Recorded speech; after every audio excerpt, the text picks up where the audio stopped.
ก็อาถรรพ์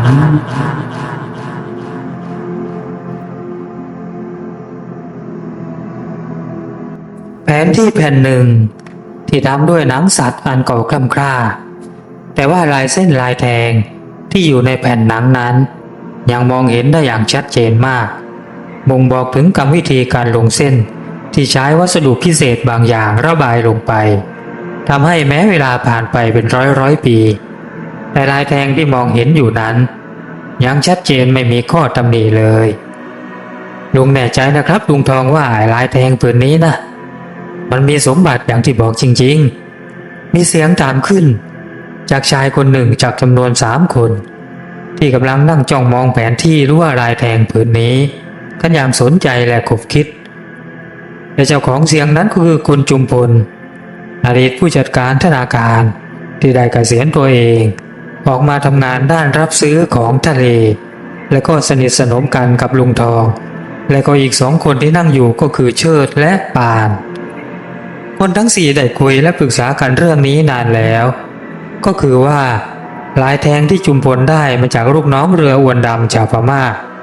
ที่ได้เอามาขายให้กับเขาในราคาที่สูงพอสมควรโดยเจ้าระแดชาวพม่าบอกว่าเดิมแล้วมันติดอวนมาโดยบังเอิญโดยลายแทงนั้นบรรจุอยู่ในกระบอกทองแดงรูปทรงคล้ายๆกระบอกข้าวหลามแล้วก็ในกระบอกนั่นก็มีเจ้าลายแทงหนังสัตว์ผืนนี้อยู่ด้านในโดยไม่บุบสลายหรือว่าชื้นแฉะจากน้ำทะเลแต่อย่างใดเพราะว่ากระบอกทองแดงนั้นทำเป็น2 กระบอกคล่อมซ้อนกันพับไว้อีกชั้นหนึ่งและเจ้าระแดก็เป็นคนแกะอวนแล้วก็เจอเข้าซึ่งมันก็ชงนสนเท่ไม่ใช่น้อยสรุปได้ว่าเจ้ากระบอกนั่นได้ติดอวนกลางทะเลลึกฝั่งอันดามันอันไกลโพ้นน่นและตอนแรกจุมพลก็ไม่ได้เชื่อในกระบอกลายแทงนี่เขาคิดว่าอาจจะโดนเจ้าระแดมาหลอกขายของแต่ว่าเมื่อเขานำเอากระบอกทองแดงไปให้เพื่อนที่เป็นนักสะสมของเก่าดูบุญสมเพื่อนของเขาถึงกับตาลุกวาวแล้วก็อุทานว่าเป็นของแท้และหายากอายุจริงๆน่าจะร่วม1,000 ปีเลยทีเดียวและก็ขอซื้อไอ้กระบอกที่ว่านี่ในราคาที่สูงถึง500,000 บาทเลยทีเดียวก็นี่แหละลุงอย่างที่ผมเล่าให้ฟังนี่แหละผมก็เลยมั่นใจว่าแผนที่ลายแทงผืนนี้น่ะเป็นของจริงแน่ครับและก็มีแค่พวกเรา4 คนนี่แหละที่รู้เรื่องนี้น่ะเพราะว่าไอ้ระแดมันก็กลับพม่าไปนานแล้วเป็นปีๆนะผมเองก็เก็บแผนที่ไว้เฉยๆเพิ่งนำออกมาให้พวกเราดูนี่แหละจุมพลบอกผมดูแล้วก็เห็นว่าเก่าจริงนะแต่ว่าถ้าจะให้มั่นใจก็ต้องเชิดกับปานเพราะว่า2 คนนั่นน่ะอ่านลายแทงแผนที่เก่งก็2 คนเคยเป็นทหารสังกัดกรมแผนที่ทหารเคยถูกนายใช้งานบ่อยๆเห็นมันเคยบอกให้ฟังนะตอนที่เรานั่งกินกาแฟกันมันก็เลยโม้ให้ฟังใช่ไหมวะเชิดปานครับลุงก็ทำนองนั้นแหละแต่หากคุณจุมพลไม่ว่าอะไรผมขอดูลายแทงหน่อยครับเพื่อจะรู้พิกัดจริงๆของมันเชิดพูดแต่ปานก็พยักหน้ารับอย่างกระตือรือร้นและจากการดูและถกปัญหากันอย่างเคร่งเครียดในที่สุดก็พอจะสรุปได้ว่าทุกคนมั่นใจว่าลายแทงนั่นคือของจริง100%และจะออกตามล่าหาสมบัติตามลายแทงโบราณนั่นแต่จุดประสงค์หลักก็คือได้ท่องเที่ยวไปในที่แปลกๆที่ไม่เคยไป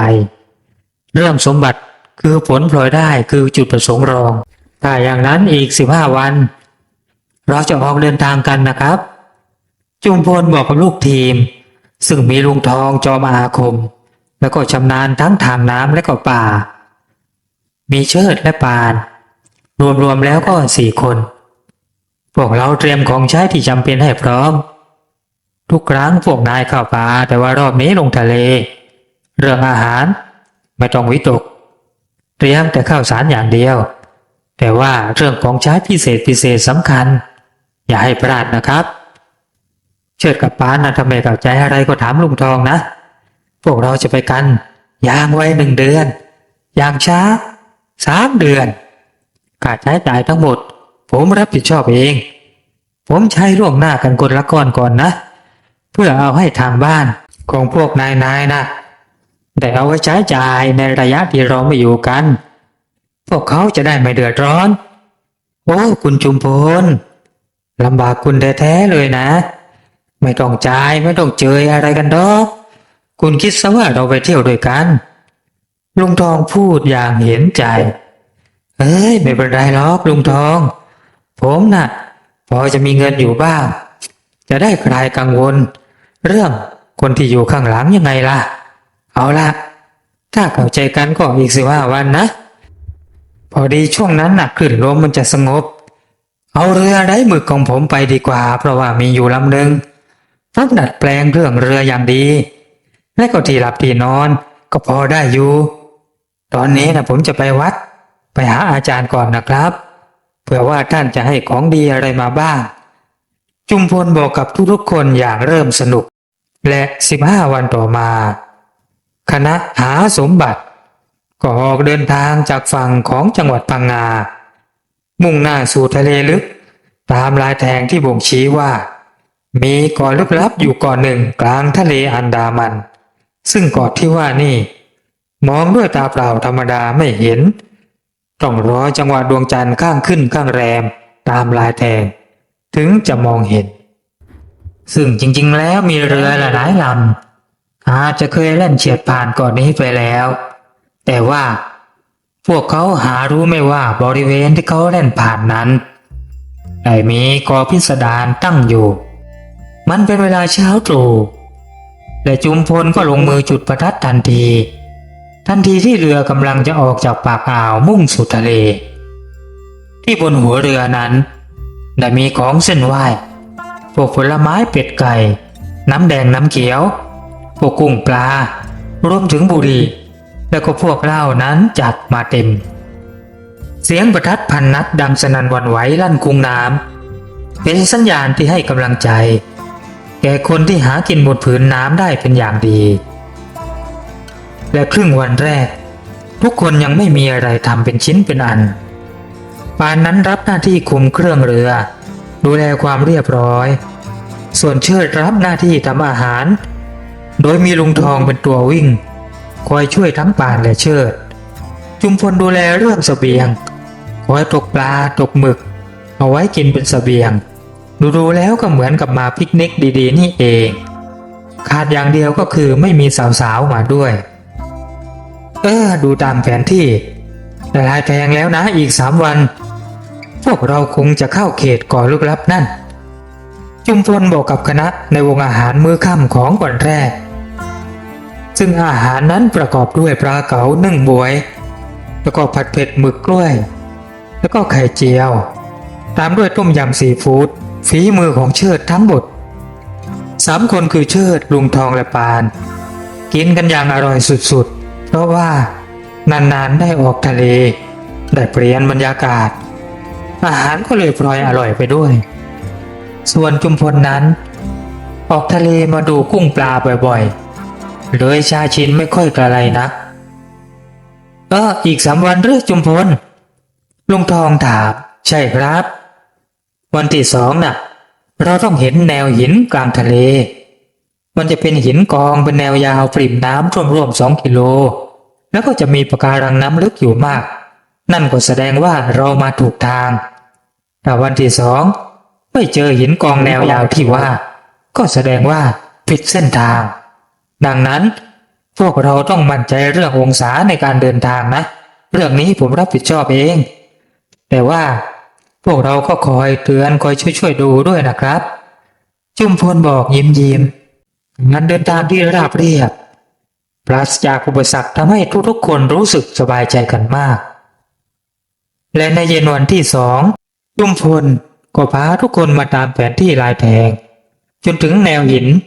ที่อยู่กลางทะเลที่โผล่ปริมๆน้ำให้เห็นเป็นแนวยาวและรอบๆกองหินนั่นก็ล้วนเป็นดงปะการังสมอเรือถูกโยนลงไปไม่ห่างจากแนวหินมากนัก จุมพลร้องบอกกับปานว่าเฮ้ยระวังหน่อยนะอย่าให้แนวปะการังนะมาโดนกับสมอเรือเราเนี่ยจะไปบาดมันจะไปทำลายปะการังเสียหายนะเฮ้ยไม่มีปานบอกแถบนี้นะไม่มีปะการังที่ผมลงสมอไปนะพวกมันนะไปรวมกันตรงแนวหินนั่นแหละปานบอกกับจุมพลที่กำลังเปลี่ยนชุดเป็นชุดดำน้ำตื้นหรือว่าสนอกลินเขากำลังจะลงไปสำรวจรอบๆเพราะว่าสงสัยและเอะใจอะไรบางอย่างในแผนที่และก็ต้องคบคิดกับปริศนาในลายแทงนั่นให้แตกซึ่งในลายแทงนั่นมีคำปริศนาและได้เขียนไว้เป็นภาษาสันสกฤตโบราณว่าโดดเดียวเอกาพรายน้ำมายารถเลี้ยวหลบไปจันเพนเมื่อใดฟ้าเข้าไปได้ยนต์โฉมสาวที่ผางามซึ่งคำปริศนานี้คนทั้งสี่ได้ช่วยกันคบคิดกันทุกวันในเวลาแห่งการเดินทางแต่ก็ยังคิดกันได้ไม่ตรงกันชุมพลก็เลยพยายามดำลงไปเพื่อว่าจะมีสิ่งใดๆตรงกับคำปริศนาบ้างแต่ว่าเมื่อเขาขึ้นมาจากน้ำก็ทำมือทำไม้เป็นสัญญาณว่าไม่ประสบความสำเร็จไม่มีข่าวเงื่อนอะไรเลยพักพวกเขาบอกเมื่อขึ้นมาบนเรือเรียบร้อยพร้อมกับสะบัดหัวไล่หยดน้ำที่ยังเปียกโชกอยู่บนหัวใจเย็นๆจุมพลผมคิดว่าพรุ่งนี้เมื่อไปถึงองศาตามลายแทงเราน่าจะมีคำตอบไม่มากกว่าน้อยด้วยสติปัญญาของเราทั้งหมดน่ะต้องมีใครคนใดคนหนึ่งตีปริศนาลายแทงออกแน่ๆผมเชื่ออย่างนั้นนะเชิดพูดกับจุมพลอย่างมั่นใจจุมพลพยักหน้าอย่างเห็นด้วยก็นั่นนะสิเราคงต้องรอพรุ่งนี้แล้วแหละเชิดอีกอย่างที่เราลอยลำอยู่นี่ก็ห่างจากเป้าหมายมากโขอยู่นะผมน่ะคงตื่นเต้นมากไปเอาล่ะคืนนี้เรามานอนนับดาวกันบนดาดฟ้า1 คืนก็แล้วกันโชคดีจริงๆพวกเราน่ะไม่เจอฝนหรือว่าพายุเลยข้อนี้ก็ถือว่าสวรรค์น่ะเข้าข้างเราอยู่นะเขาพูดอย่างคนที่มีกำลังใจและเห็นทุกอย่างเป็นบวกไปซะหมดซึ่งบางครั้งก็เป็นผลลบกับเขาได้เหมือนกันและพอตกดึกอากาศในทะเลลึกก็ยิ่งทวีความหนาวเหน็บลมหนาวที่ช่วยมาเป็นระลอกผสมมากับไอเค็มของน้ำทะเลทำให้ทั้งหมดต้องย้ายตัวเองลงมานอนในห้องเพราะบนดาดฟ้าเรือนั่นหนาวชื้นแต่สายหมอกก็เริ่มปรากฏให้เห็นเรื่อยๆลุงทองที่ย้ายตัวเองลงมาในห้องเป็นคนสุดท้ายแกกำลังก้มตัวจะเข้าไปในห้องอยู่แล้วแต่สายตาของแกไม่บังเอิญเลือบไปเห็นสิ่งหนึ่งที่กำลังเคลื่อนตัวอยู่ในรัศมีไม่ไกลจากเรือมากนักและทิศทางของมันดูเหมือนจะมุ่งตรงมายังเรือลำนี้เฮ้ยอะไรวะแกรำพึงแล้วก็ตะโกนเรียกจุมพลที่กำลังต้มน้ำเพื่อที่จะชงกาแฟไอ้จุมพลเชิดโว้ยปานออกมานี่หน่อยมีตัวอะไรไม่รู้ว่ะข้างนอกนะแกบอกโดยที่สายตาก็ยังคงจ้องมองสิ่งนั้นอยู่อย่างระมัดระวังและก็ระแวงภัยตามประสาคนที่เป็นพรานทั้งพรานบกและพรานทะเลพรายทะเลแน่ๆลุงทองพูดกับตัวเองโดยไม่ต้องรอคำตอบจากคนอื่นเมื่อร่างเหล่านั้นได้เคลื่อนตัวเข้ามาใกล้ๆจนมองเห็นได้พอสมควรยุ่งแล้วงานนี้เชิดซึ่งทะลันพรวดออกมาถึงกับตกตะลึงนี่เป็นครั้งแรกในชีวิตของเขาที่ได้เห็นผีพรายหรือว่าพรายทะเลอย่างเต็มตามันมีลักษณะเหมือนเด็กตัวเล็กๆราวๆ3-4 ขวบผมก็มันยาวคลุมแทบจะตลอดทั้งร่างและในตาก็เหลือกโปนใหญ่ซอกมือที่กำลังแหวกว่ายใกล้เข้ามานั้นมองเห็นกรงเล็บที่ยาวเฟื้อยและงองุ้มน่าสยดสยองยิ่งนัก ำไงดีลุงทองปานถามเสียงตื่นเฮ้ยปานแกช่วยวิ่งไปหยิบย่ามของข้ามาทีแล้วแล้วก็เอาน้ำเปล่ามาด้วยนะใส่ขันมาลุงทองสั่งปานลิ้นรัวปานรีบวิ่งเข้าไปในตัวเรือพร้อมกับคว้าย่ามประจำตัวของลุงทองแล้วก็จ้วงตักน้ำในถังใหญ่สีน้ำเงินข้างเรือก่อนรีบวิ่งออกมายื่นให้ลุงทองที่บัดนี้กำลังจ้องมองไปที่ผีพรายที่นับรวมกันแล้วมีอยู่ 3-4 ตัวแต่ตอนนี้พวกมันอยู่ห่างเรือแค่10 เมตรแต่ตัวที่ท่าทางเป็นหัวหน้าก็ลอยตัวดูท่าทีของพวกมนุษย์อยู่และมันก็เริ่มส่งเสียงกรีดร้องเสียงกระโยกประสาทเสียงนั้นโหยเย็นและก็วังเวงบาดลึกเข้าไปถึงทุกอนูเนื้อของมนุษย์ทั้งสี่ที่จ้องมองดูพวกมันอยู่อย่างตกใจแต่ผีพรายเหล่านั้นที่มาในยามดึกก็คงจะเห็นท่าทางกลัวของพวกมนุษย์แล้วพวกมันเลยพุ่งตัวตรงมาทางด้านหัวเรือทันทีระวังจุมพลตะโกนอย่าให้มันมาใกล้หัวเรือมันจะจมเรือเรานะใจเย็นๆจุมพลลุงทองพูดพลางล้วงเอาของสิ่งหนึ่งในย่ามออกมาและแกเอาของสิ่งนั้นลงจุ่มแช่ในขันน้ำที่ปานเพิ่งส่งให้แกบริกรรมมนต์เสียงเร็วปรือพร้อมกับเพ่งมองไปยังของที่อยู่ในขันนั่นพร้อมกับเป่าคาถาสำคัญสำทับไป3 รอบโอมเพียงขออนุภาพกัลปังหามิลการจงบังเกิดเป็นน้ำกรดฝนกรดรดใส่พวกพูดผีนรกด้วยเถิดพูดจบแกเอามือหยิบเอาของสิ่งนั้นไว้แล้วก็ชูขึ้นไว้เหนือหัวเสร็จแล้วแกเดินสาดน้ำที่บัดนี้กลายเป็นน้ำปลุกเสกเรียบร้อยแล้วลุงทองเดินสาดน้ำนั่นไปรอบๆจนทั่วแต่สิ่งแปลกประหลาดก็ได้เกิดขึ้นให้เชิดกับจุมพลและปานได้เห็นนั่นก็คือพวกพูดน้ำเหล่านั้นเมื่อว่ายมาถึงบริเวณที่สาดน้ำลงไปก็กลับหยุดชะงักเหมือนกับสะดุดหรือว่าสัมผัสกับอะไรบางอย่างที่ร้อนแรงพวกมันทั้ง3 ตัวสะดุ้งและก็ร้องกรีดออกมาอย่างเจ็บปวดเพราะคนโกรธเกรี้ยวพวกมันว่ายวนไปรอบๆเรือในท่ามกลางความมืดอย่างพยายามหาทางที่จะขึ้นมาบนเรือให้ได้พร้อมกับส่งเสียงครางเขย่าขวัญไปด้วยก็เหมือนมันจะยิ่งเพิ่มความโกรธขึ้นเรื่อยๆที่ไม่สามารถฝ่าด่านน้ำกรดเสกเข้ามาได้ในที่สุดผีพรายทั้ง3 ตัวก็ค่อยๆหายไปอย่างช้าๆและเมื่อเกือบจะตี 3ทุกอย่างก็กลับสู่ความปกติอีกครั้งทุกคนอ้าปากหาวจุมพลเป่าปากแล้วก็พูดว่าเป็นยังไงบ้างเชิดกับปานพวกมันน่ะคงเห็นเราเบื่อก็เลยมาโชว์ตัวให้เราเห็นน่ะ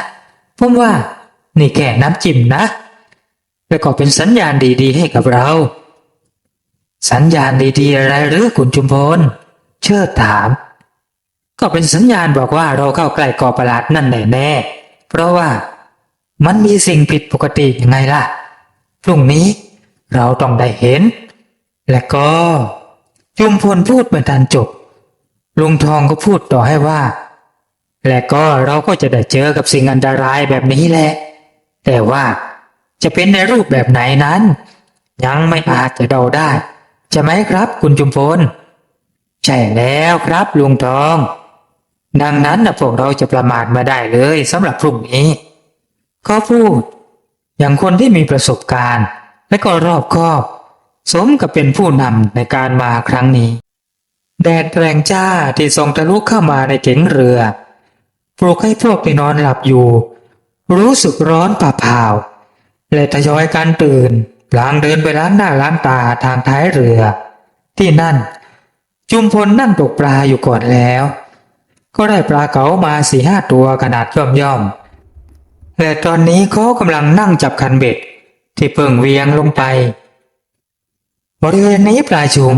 แล้วก็ยังอุดมสมบูรณ์ แต่เขารู้สึกว่าตั้งแต่เมื่อวานช่วงบ่ายๆพวกเขา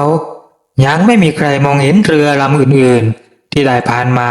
ที่บริเวณที่พวกเขาได้จอดนอนกันอยู่เลยบ่งบอกว่าพวกเขาได้ออกมานอกเส้นทางการเดินเรือของเรือประมงและเรืออื่นๆอย่างแน่นอนและในวันนั้นซึ่งจุมพลจำได้ดีว่า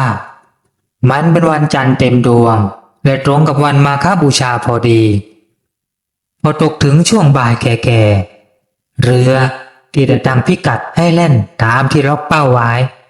ก็ได้พาทุกคนมาถึงสถานที่กลางทะเลและบริเวณนั้นกระแสน้ำได้ไหลวนเชี่ยวอย่างรุนแรงและก็มีสายหมอกหนาทึบได้ลอยปกคลุมทั่วบริเวณจะมองฝ่าเข้าไปแทบจะไม่เห็นอะไรเลยชัดเจนชัดเจนเสียงจุมพลพูดลุงทองก็ตอบว่าใช่แล้วจุมพลตามลายแทงบอกว่าเกาะนั่นน่ะอยู่บริเวณที่เป็นตานกแล้วก็มีเมฆหมอกปกคลุมตลอดกาลก็เขียนไว้แบบนั้นตานกผมไม่เห็นตานกอะไรสักตัวปานที่กำลังหุงข้าวอยู่พูดออกมาจากในครัวเชิดโดยตอบไปแทนว่าเอ็งก็ดูน้ำที่หมุนวนอย่างน่ากลัวนั่นสิตรงกลางหลุมนั่นน่ะเอ็งดูดีๆปานวิ่งออกมาดูก็จ้องดูก็คลางฮือออกมาอ๋อใช่ใช่วงกลมตรงกลางเหมือนกับตานกจริงๆและพอจังหวะที่น้ำคลายตัวออกก็จะไหลไปที่อื่นก็มองดูชัดเจนเหมือนปากนกไม่มีพิษโอ้มหัศจรรย์ปานคลางออกมา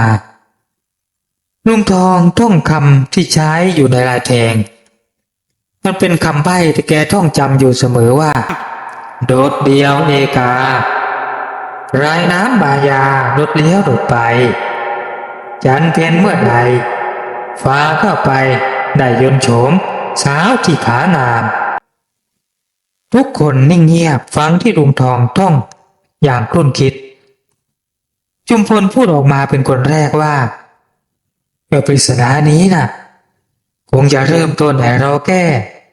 เริ่มจากตรงจุดนี้แน่ๆนะครับจุมพลพูดแทบจะไม่ทันได้จบประโยคกระแสน้ำที่หมุนวนก็ค่อยๆตีวงกว้างออกมาจนรัศมีวงกลมได้ขยับใกล้เรือเข้ามาเรื่อยๆอย่างรวดเร็วแล่นเรือออกจากตรงนี้ให้เชิดเองเบนหัวเรือกินซ้ายนิดนึงเราต้องรอดูสักพักก่อนลุงทองตะโกนบอกเชิดที่ทำหน้าที่ถือท้ายโดยทุกคนสามารถสลับสับเปลี่ยนหน้าที่กันได้ทั้งหมดเพราะว่าชำนาญในการขับเรือกันทุกคนและเมื่อเชิดได้พาเรือออกจากรัศมีหมอกและก็กระแสน้ำวนแปลกๆนั่นมาได้ราวๆ30-40 หลาเสียงตูมใหญ่ก็ได้ดังขึ้นที่บริเวณดวงตาของกระแสน้ำวนรั่วตานกและในท่ามกลางความสลัวรางๆของสายหมอกที่ปกคลุมอยู่นั่นทุกคนมองเห็นเหมือนกันหมดว่าอย่างสิ่งที่ทำให้เกิดเสียงดังนั่นมันคือพญางูใช่แล้วงูขนาดมหึมาเท่ากับต้นมะพร้าวเห็นจะได้ที่ได้โผล่หัวมันออกมาจากม่านหมอกและตอนนี้มันก็ได้ว่ายเลื้อยตรงดิ่งมายังคนทั้งหมดที่อยู่บนเรืออย่างรวดเร็วจุมพลและคณะต่างก็ใจหายวูบคาดกันไม่ถึงว่าจะมาเจองูยักษ์ที่อาศัยอยู่ในทะเลและใหญ่โตขนาดนี้บนบกนั่นในป่าลึกลุงทองและเชิดเคยเจองูใหญ่ขนาดนี้มาแล้วแต่ใครจะคิดได้ว่าในทะเลเปลี่ยวแห่งทะเลอันดามันนี้กลับมีงูหรืออะไรสักอย่างแบบนี้ได้แต่เจ้างูนั่นก็มีสีแปลกประหลาดออกแดงและเขียวแล้วก็มีเกล็ดเหมือนกับเกล็ดปลาไม่มีผิดมันได้ว่ายเข้ามาใกล้แล้วเรื่อยๆอย่างมุ่งร้ายมันมุ่งร้ายแน่ๆทีเดียวบางทีมันอาจจะคิดว่าคนทั้งหมดอาจจะเป็นเหยื่ออันแปลกใหม่อันโอชะของมันก็ได้มีเสียงดังตูม โดยเสียงหางของมันฟาดลงในน้ำอย่างคมขวัญและมันก็กรีดเสียงประหลาดที่คล้ายๆเสียงคนกูออกมา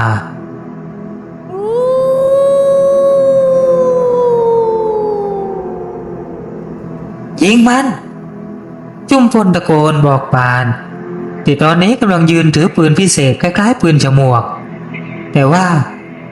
ตามกับปืนฉมวกทั่วไปที่มีฐานยิง3 ฐานหรือว่ามีที่เสียบลูกดอกเหล็กถึง3 ดอกก็คือว่ายิงได้ครั้งละ3 ดอกพร้อมกันซึ่งจุมพลนั่นเองที่เป็นเจ้าของปืนฉมวกนี่แต่การยิงก็ใช้แรงขับหรือว่าแรงส่งจากสปริงใช้เหล็กพิเศษที่สั่งตรงมาจากอเมริกาเลยทีเดียวและระยะการยิงระยะไกลของมันนั้นยิงได้ไกลถึง500 เมตรเลยเฮ้ยปานอย่าโมตกตะลึงยิงเลยยิงสิ้นเสียงจุมพลปานก็ดึงไกฉมวกเข้าหาตัวเสียงดังควับเฟี้ยวก็ดังขึ้นอย่างรุนแรงพร้อมกับลูกดอกเหล็กกล้าแต่ว่าเบามากก็พุ่งออกจากแร่งและที่หัวของลูกดอกนั่นก็ล้วนมีหัวระเบิดเล็กๆแต่ว่าอานุภาพทำลายล้างสูงแต่ติดอยู่ทุกดอกและมันก็ได้พุ่งเข้าหาเป้าหมายที่ว่ายน้ำเข้ามาใกล้ๆแล้วเสียงตูมสนั่นดังขึ้นปานตึกถล่มน้ำทะเลกระชอกขึ้นสูงราวๆ15 เมตรโดยอานุภาพรุนแรงอันมหาศาลร่างของงูประหลาด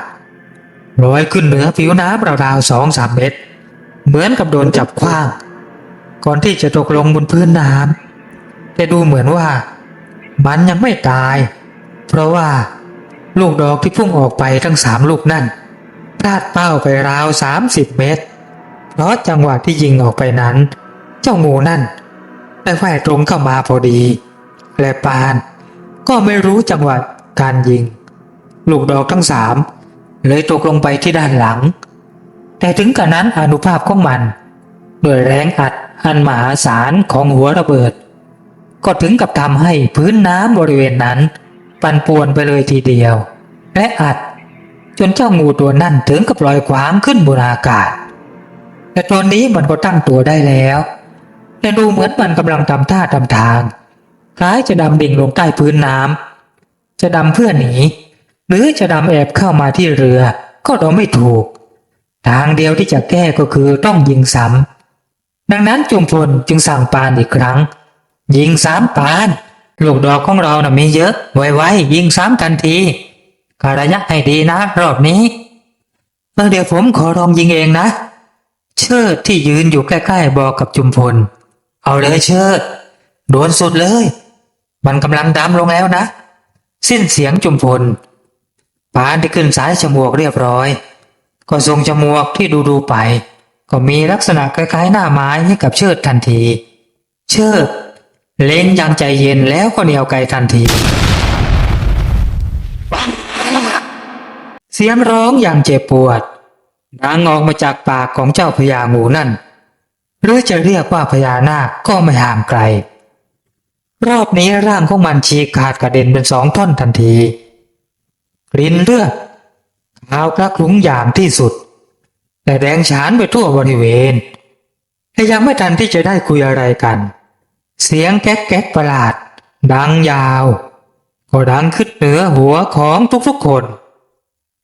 แต่ท่ามกลางความสลัวรางของสายหมอกที่ปกคลุมบริเวณนั้นทุกคนก็ได้เห็นสัตว์ปีกขนาดมหึมาตัวหนึ่งได้บินตรงเข้ามายังบริเวณคราบเลือดนั่นและให้ตายเถอะเจ้านกยักษ์ประหลาดที่บัดนี้มองเห็นได้อย่างถนัดชัดเจนว่ามันก็คือพญาแร้งยักษ์นั่นเองเจ้าแร้งยักษ์นั่นขนาดของมันไม่ได้ต่างจากขนาดของควายตัวโตๆเลยหัวของมันโลนเลี่ยนแดงแจ๋และมันก็ได้โฉบลงตะปบที่ซากของเจ้างูประหลาดนั่นอย่างรวดเร็วแต่ส่วนที่มันโฉบไปก็เป็นส่วนต้นหางมันโฉบไปแล้วก็บินลับหายไปในม่านหมอกนั่นอย่างน่าพิศวงแล้วก็หายเงียบไปอย่างรวดเร็วทุกคนตกตะลึงเหมือนโดนผีหลอกกับเหตุการณ์พิสดารที่เกิดขึ้นในเวลากลางวันแสกๆแต่ว่าใกล้จะมืดค่ำเต็มทน แต่สภาพอากาศนั่นถึงว่าจะเป็นเวลากลางวันแต่ก็ดูเหมือนยามเช้ามืดตลอดเวลาเพราะมองไม่เห็นแสงแดดเลยด้วยอิทธิพลของหมอกประหลาดที่ปกคลุมบริเวณนี้อยู่เป็น 4-5 กิโลก็ว่าได้เอาละพวกเราลุงทองพูดออกมานี่ก็ใกล้จะค่ำแล้วนะข้าว่าพวกเรารีบจัดการมื้อเย็นกันก่อนให้ไวที่สุดก่อนที่จะไม่มีเวลากินแล้วก็หลังจากนั้นน่ะเราจะดูลายแทงกันใหม่แล้วจะได้คอยระวังเหตุการณ์ที่เราไม่รู้ว่าจะเกิดอะไรขึ้นต่อไปอีกต้องรีบกินก็ดีแล้วลุงชุมพลเห็นด้วยแต่ก็เข้ากลัวไปลงมือหุงข้าวจะทำกับข้าวด้วยตัวเองเพราะเขารู้ว่าทั้งเชิดและปานยังตกใจอยู่กับเหตุการณ์ที่เพิ่งผ่านมาคงไม่สามารถทำอะไรแบบนี้ได้อย่างแน่นอนถ้าหุงข้าวก็คงจะดิบหรือว่าถ้าทำกับข้าวก็ต้องออกมาแปลกๆด้วยสติสตังค์ยังไม่เข้าที่แต่ตอนนี้มันก็เป็นเวลา2 ทุ่มแล้วแสงจันทร์เต็มดวงกระจ่างฟ้าเหนือสายหมอกประหลาดมีเสียงวูวูประหลาดคล้ายเสียงพูดน้ำดังแว่วมาแต่ไกลหรืออาจจะเป็นเสียงกูหาคู่ของเจ้างูนั่นอีกตัวหนึ่งก็เป็นได้ทุกคนหันมาสนใจกับลายแทงอย่างขบคิดที่รูปในแผ่นหนังนั่นรูปก็ประหลาดที่มีหน้าผาเป็นหน้าของสตรีและ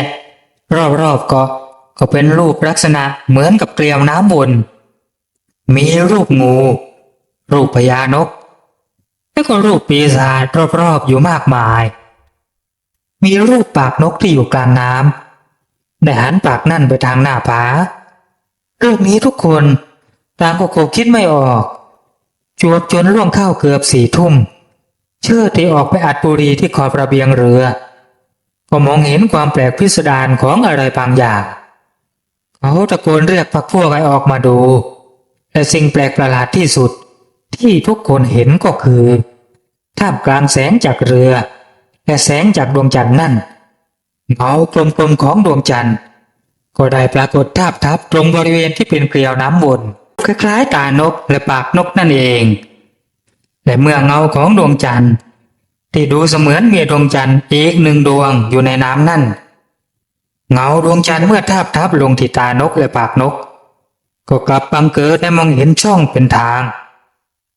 มันยาวเข้าไปในม่านหมอกในที่สุดของช่องนั่นก็ปรากฏให้เห็นหน้าผาประหลาดที่มีรูปร่างคล้ายหน้าตาของสตรีปรากฏอยู่จริงๆทุกคนถึงกับตกตะลึงตาค้างลุงทองรีบทวนคำปริศนาขึ้นมาทันทีโดดเดี่ยวเอกาพลายน้ำมายาหลุดเลี้ยวลงไป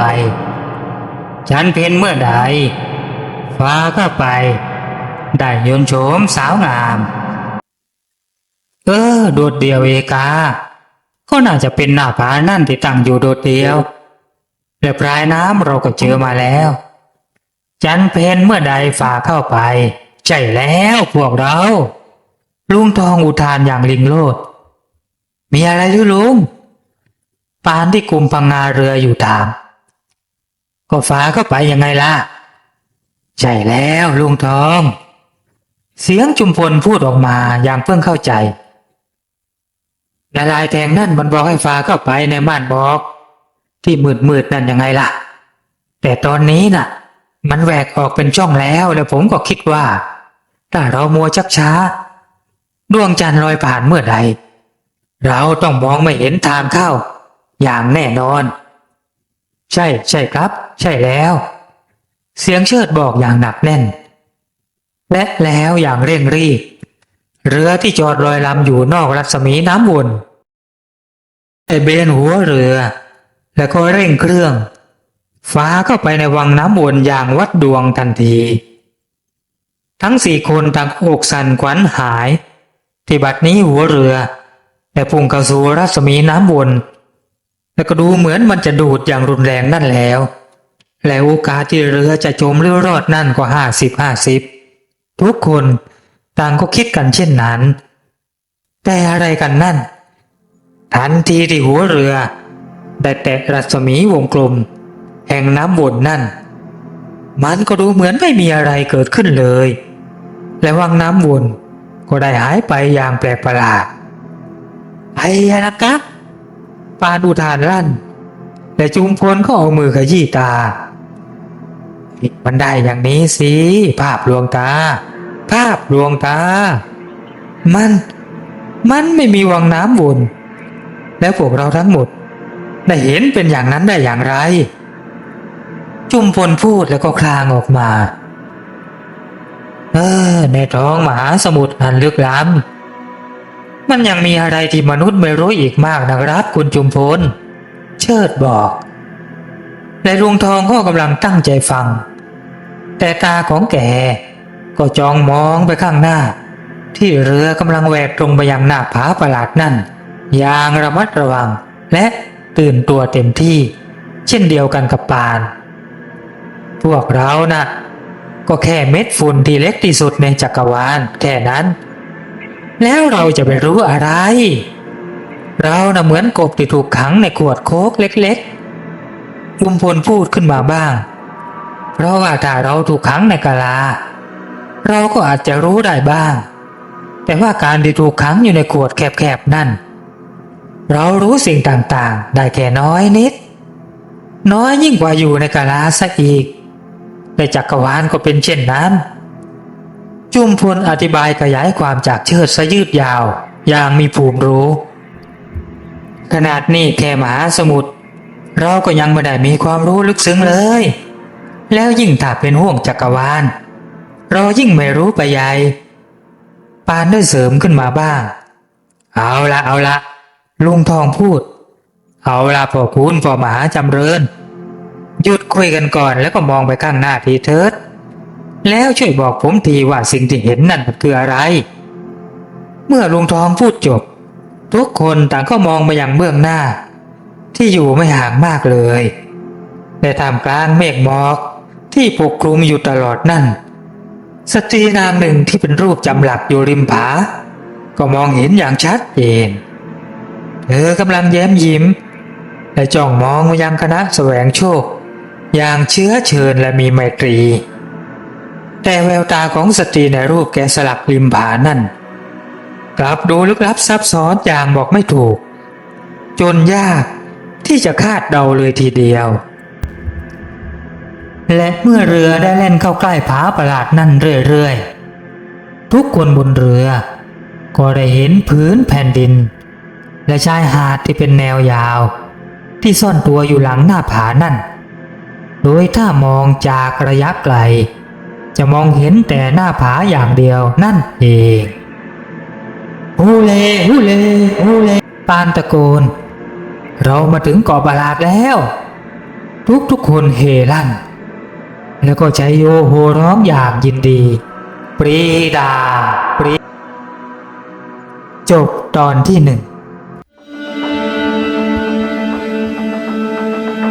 โปรดคอยติดตามตอนที่ 2ซึ่งเป็นตอนจบที่บริบูรณ์นะครับกราบขอบพระคุณทุกท่านที่ได้เมตตาเข้ามารับฟังโปรดช่วยกดติดตามกดไลค์และกดแชร์เพื่อเป็นกำลังใจให้กับทางช่องด้วยนะครับจะได้รังสรรค์ผลงานใหม่ๆออกมาคอยรับใช้ทุกท่านครับโชคดีมีความสุขและพบกันใหม่ในตอนที่ 2เร็วๆนี้ครับท่านสวัสดีมีชัยดีทุกคนครับสวัสดีครับสวัสดี